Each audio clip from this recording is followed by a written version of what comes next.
Welcome to my podcast. My name is Mary, and this is where I share my thoughts with you, sometimes from my own experience and sometimes strengthened by the knowledge I've gained in my experiment with human design. For me, to let go in practice is to transform my life force into creativity.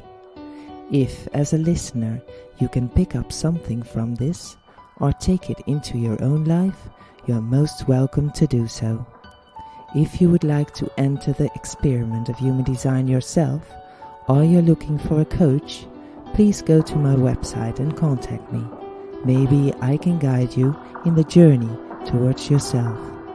You'll find the link in the show notes. But for now, I wish you lots of inspiration and insights with this new episode. Enjoy the ride.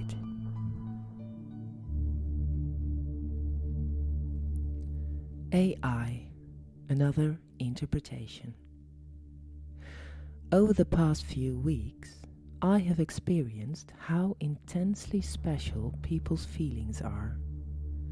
Not only because I was in a situation of taking care of my husband at home and then saying a final goodbye to it together, but also in terms of the compassion and sharing of feelings by people I don't know personally, but who gave me a loving heart by social media. I was incredibly touched by this, and it made me realize that being human especially highlights those aspects that a machine can never replace, namely sharing feelings with each other, something we humans do, with each other. And that is something we can hold on to, if it is up to me. A while ago, I wrote something about AI and the advance it is making. I wondered why that triggered me so much each time. What makes me not seem to understand this whole AI world, or have an aversion to it myself? I wrote the following about it. It is all over the place. People who have experimented with artificial intelligence are suddenly appearing everywhere. You can explain it in two ways. Art-like, as in that it is art but moderately executed, or artificial and therefore not real. Both thereby say something about the word intelligence behind it. I feel resistance in my whole body to this new technology.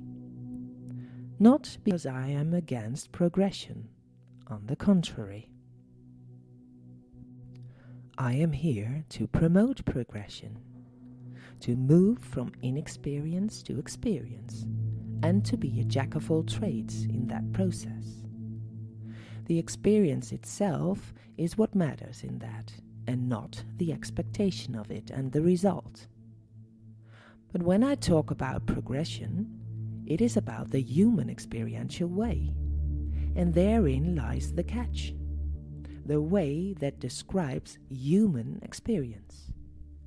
And humans are by their very nature not artificial, nor are they art-like, because just look at how incredibly ingeniously our bodies are put together, how it all works exactly together, and how psyche, mind, and organ are painstakingly one.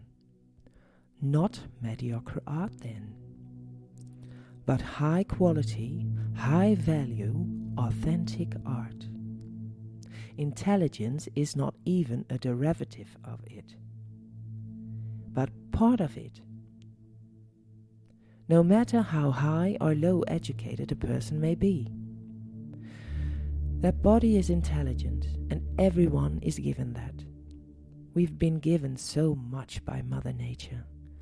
What makes us want to constantly try to tinker with it and replace it with something that is not real, with no heart and soul, which makes us even more tempted to compare ourselves to it, even though as human beings we cannot be compared, let alone compare ourselves to something artificial.